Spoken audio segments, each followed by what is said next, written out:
ಓಂ ಶ್ರೀ ಗುರುಭ್ಯೋ ನಮಃ. ನಮಸ್ಕಾರ ವೀಕ್ಷಕರೇ, ನಾನು ನಿಮ್ಮ ವಿಶ್ವನಾಥ್ ಶರ್ಮಾ ಮಾತನಾಡ್ತಿರುವಂಥದ್ದು.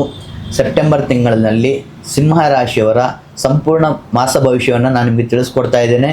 ಈ ವಿಡಿಯೋನ ಲೈಕ್ ಮಾಡಿ, ಶೇರ್ ಮಾಡಿ, ನಮ್ಮ ಯೂಟ್ಯೂಬ್ ಚಾನಲ್ನ ಸಬ್ಸ್ಕ್ರೈಬ್ ಮಾಡಿ. ಮೊದಲಿಗೆ ಹಣಕಾಸಿನ ವಿಷಯದಲ್ಲಿ ನೋಡುವುದಾದ್ರೆ, ಸಿಂಹ ರಾಶಿಯವರಿಗೆ ಸೆಪ್ಟೆಂಬರ್ ತಿಂಗಳು ಹಣದ ವಿಷಯದಲ್ಲಿ ಹೊಸ ದಾರಿಯನ್ನು ತೆರೆದುಕೊಳ್ಳುತ್ತದೆ. ಒಂದೇ ಮೂಲದಿಂದ ಹಣ ಬರಬೇಕು ಅಂತ ಕಾಯ್ದೆ ಬೇರೆ ಮಾರ್ಗಗಳಿಂದ ಆದಾಯ ಪಡೆಯುವಂತಹ ಸಾಧ್ಯತೆ ಇರುತ್ತದೆ. ಹೆಚ್ಚುವರಿ ಕಮಿಷನ್, ಹಳೆಯ ವ್ಯವಹಾರದಿಂದ ಹಣ ಕೈಗೆ ಬರ್ತದೆ. ಆದರೆ ಹಣ ಬಂದ ಕೂಡಲೇ ದೊಡ್ಡ ಖರ್ಚಿಗೆ ಕೈ ಹಾಕಲಿಕ್ಕೆ ಹೋಗಬೇಡಿ. ಸೆಪ್ಟೆಂಬರ್ ತಿಂಗಳಲ್ಲಿ ದುಡ್ಡನ್ನ ಸ್ವಲ್ಪ ಜೋಪಾನವಾಗಿ ಬಳಸಿಕೊಂಡ್ರೆ ತಿಂಗಳ ಕೊನೆಯಲ್ಲಿ ಒತ್ತಡ ಕಡಿಮೆ ಆಗ್ತದೆ. ಹಣ ಹೂಡಿಕೆ ಮಾಡುವಂತ ಯೋಚನೆ ಇದ್ರೆ ಯಾರಾದ್ರೂ ಹೇಳಿದ್ರು ಅಂತ ಹೇಳಿ ತಕ್ಷಣ ನಿರ್ಧಾರ ತೆಗೆದುಕೊಳ್ಳಿಕ್ಕೆ ಹೋಗಬೇಡಿ. ಇನ್ನು ವೃತ್ತಿ ಮತ್ತು ಉದ್ಯೋಗದ ವಿಚಾರದ ಬಗ್ಗೆ ನೋಡೋದಾದ್ರೆ, ಸಿಂಹ ರಾಶಿಯವರು ಕೆಲಸದ ಜಾಗದಲ್ಲಿ ತಮ್ಮ ಸಾಮರ್ಥ್ಯವನ್ನು ತೋರಿಸುವಂತ ಸಮಯ. ನಿಮ್ಮ ಮೇಲೆ ಹೊಸ ಜವಾಬ್ದಾರಿ ಬರಬಹುದು. ಮೇಲಾಧಿಕಾರಿಗಳ ಜೊತೆ ಮಾತನಾಡುವಾಗ ನಿಮ್ಮ ಮಾತು ನೇರವಾಗಿರಲಿ, ಆದರೆ ಸ್ವಲ್ಪ ಮೃದುವಾಗಿ ಹೇಳಿದರೆ ಇನ್ನಷ್ಟು ಒಳ್ಳೆಯ ಪರಿಣಾಮ ಬೀರುತ್ತದೆ. ಎಲ್ಲವೂ ನನ್ನ ರೀತಿಯಲ್ಲಿ ಆಗಬೇಕು ಅಂತ ಹಠ ಹಿಡಿದ್ರೆ ಸಣ್ಣ ಸಮಸ್ಯೆ ದೊಡ್ಡದಾಗ್ತಾ ಹೋಗ್ತದೆ.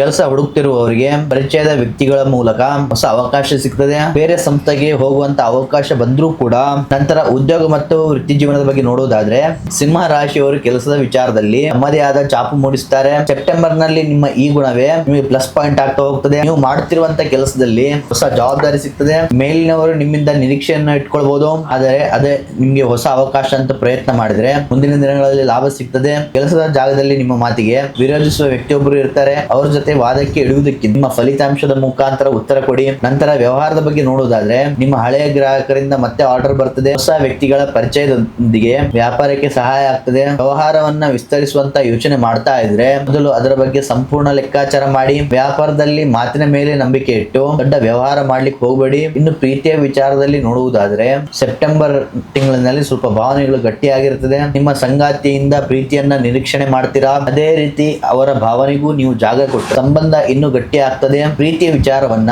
ಮನೆಯಲ್ಲಿ ಹೇಳಬೇಕು ಅಂತ ಕಾಯ್ತಾ ಇದ್ರೆ ಸರಿಯಾದಂತಹ ಸಂದರ್ಭ ಸಿಗ್ತದೆ. ಮದುವೆ ಆಗದೇ ಇರುವಂತ ವ್ಯಕ್ತಿಗಳಿಗೆ ಹೊಸ ಸಂಬಂಧಗಳು ಸೃಷ್ಟಿಯಾಗ್ತದೆ. ಮದುವೆ ಆದವರು ಸಂಗಾತಿಯ ಜೊತೆ ಹೊರಗೆ ತಿರುಗುವಂತ ಅವಕಾಶ ಮಾಡಿಕೊಂಡ್ರೆ ಮನಸ್ಸು ಹಗುರವಾಗ್ತದೆ. ಮನೆಯ ಸಮಸ್ಯೆಗಳನ್ನ ಮಲಗುವ ಕೋಣೆಗೆ ತೆಗೆದುಕೊಂಡು ಹೋಗಬೇಡಿ. ಇನ್ನು ಕುಟುಂಬದ ವಿಚಾರದಲ್ಲಿ ನೀವು ಮನೆಯಲ್ಲಿ ಹಿರಿಯರ ಜೊತೆ ಮಾತನಾಡುವಾಗ ಅವರ ಮಾತುಗಳನ್ನು ಕೂಡ ನೀವು ಸ್ಪಷ್ಟವಾಗಿ ಕೇಳಿ. ನನಗೆ ಎಲ್ಲಾ ಗೊತ್ತು ಅನ್ನುವ ಮನೋಭಾವ ಬಿಟ್ಟು ಅವರ ಅನುಭವಕ್ಕೆ ಗೌರವ ಕೊಟ್ರೆ ಒಂದು ಸಮಸ್ಯೆ ಸುಲಭವಾಗಿ ಬಗೆಹರುತ್ತದೆ. ಇನ್ನು ಆರೋಗ್ಯದ ವಿಚಾರದಲ್ಲಿ ಹೆಚ್ಚು ಸಮಯ ಕೆಲಸ ಮಾಡುವವರು ಸ್ವಲ್ಪ ಮಧ್ಯೆ ಮಧ್ಯೆ ವಿರಾಮ ತೆಗೆದುಕೊಳ್ಳಿ. ಊಟದ ಸಮಯವನ್ನ ಪದೇ ಪದೇ ಮುಂದೂಡಬೇಡಿ. ಸಾಕಷ್ಟು ನೀರು ಕುಡಿಯಿರಿ, ಸರಿಯಾದ ನಿದ್ರೆಯನ್ನು ಮಾಡಿ. ಮನಸ್ಸಿನ ಒತ್ತಡ ಹೆಚ್ಚಾದಾಗ ಮನೆಯಲ್ಲೇ ಕುಳಿತು ಹೆಚ್ಚಾಗಿ ಯೋಚನೆ ಮಾಡೋದಕ್ಕಿಂತ ಸ್ವಲ್ಪ ವಾಕಿಂಗ್, ಧ್ಯಾನ, ಪ್ರಾಣಾಯಾಮವನ್ನು ಮಾಡಿ. ನೀವು ಪ್ರತಿ ಭಾನುವಾರದಂದು ಬೆಳಿಗ್ಗೆ ಸೂರ್ಯನಿಗೆ ನೀರನ್ನು ಅರ್ಪಿಸಿ ಓಂ ಸೂರ್ಯಾಯ ನಮಃ ಎಂದು ಮಂತ್ರವನ್ನು ಜಪ ಮಾಡಿ. ನಿಮ್ಮ ಅದೃಷ್ಟ ಸಂಖ್ಯೆ 1, ಅದೃಷ್ಟ ಬಣ್ಣ ಕಿತ್ತಳೆ ಬಣ್ಣ. ನೋಡಿದ್ರಲ್ಲ ವೀಕ್ಷಕರೇ, ಇದಾಗಿತ್ತು ಸಿಂಹ ರಾಶಿಯವರ ಮಾಸ ಭವಿಷ್ಯ. ನೋಡಿದ್ರಲ್ಲ ವೀಕ್ಷಕರೇ, ಸಿಂಹ ರಾಶಿಯವರ ಸೆಪ್ಟೆಂಬರ್ ತಿಂಗಳ ಮಾಸ ಭವಿಷ್ಯ.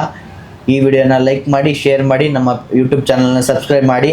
ನಿಮ್ಮ ಜೀವನದ ಯಾವುದೇ ಕಠಿಣ ಗುಪ್ತ ಸಮಸ್ಯೆಗಳಿದ್ರೂ ಕೂಡ ಸ್ಕ್ರೀನ್ ಮೇಲೆ ಕಾಣತಕ್ಕಂಥ ನಂಬರ್ಗೆ ಕರೆ ಮಾಡಿ ನಿಮ್ಮ ಸಮಸ್ಯೆಗಳನ್ನು ಸುಲಭವಾಗಿ ಪರಿಹಾರ ಮಾಡಿಕೊಳ್ಳಿ.